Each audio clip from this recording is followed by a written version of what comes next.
So yan guys, nandito tayo sa kalsada. Ayusin natin yung motor natin kasi nasiraan tayo ng signal light. So ito yung motor natin, ayan o, kung makikita nyo. Ayan, nasa kalsada. Ayusin natin yan. So, papakita ko sa inyo yung sira nya. So ito, may dala na tayong flasher relay. Tapos ito, pamalit sa ating signal light. So ang tawag dito, eagle eye. Ayan, papakita ko sa inyo.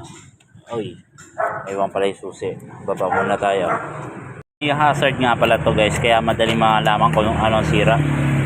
So ito yung hazard natin. Domino switch nga pala to. Ayan o. So ayan o. Sa panel pa lang is stack up na yung ilaw. Hindi siya nagbe-blink. Kasi sa likod. Ayan o. Pati sa harap. So sa harap, yung isa walang ilaw. Ayan. Kunti. Kaya ang gagawin natin, papalitan natin yung isang ilaw. Tapos flasher relay. Ibig sabihin, sira na yung flasher. Yung flasher relay nga pala ng Sniper 135 nandito sa taas. Nandito sa likod ng headlight AC. Pero yung sa tinilipat natin sa baba, ayan. So ito, nakatago na siya doon sa loob. Kaya ang gagawin natin, papalitan natin to. Ayan, sira na kasi to. Papalitan natin kasi steady na siya.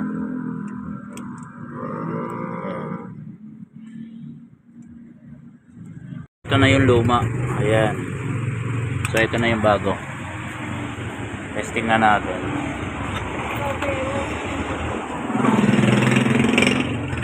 Siya natin. Ayan.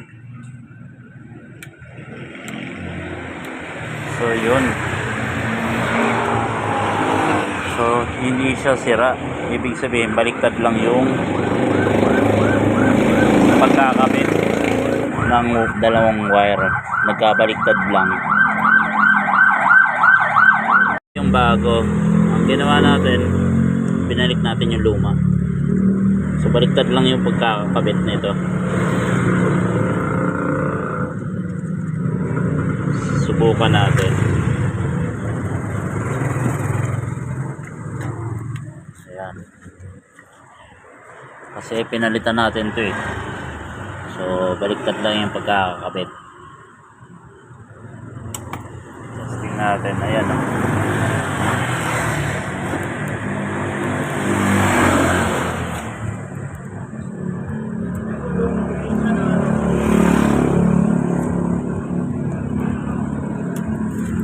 So okay na ang blink nya. Ang problema na lang yung ilaw dun sa harapan.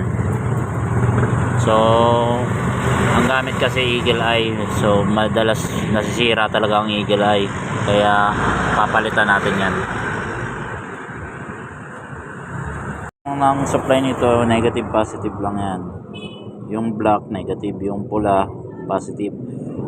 So pwede nyo ikabit tong positive na to sa dark brown o kaya dark green. Tapos yung itim sa itim rin. Yung kahit mga tao dito, kahit maraming sasakyan, nakakapag-vlog tayo. Ayan o. So ito yun na yung ginawa natin. Signal light. Nagbe-blink na siya. Ayan o. Kabilaan. So ito na siya.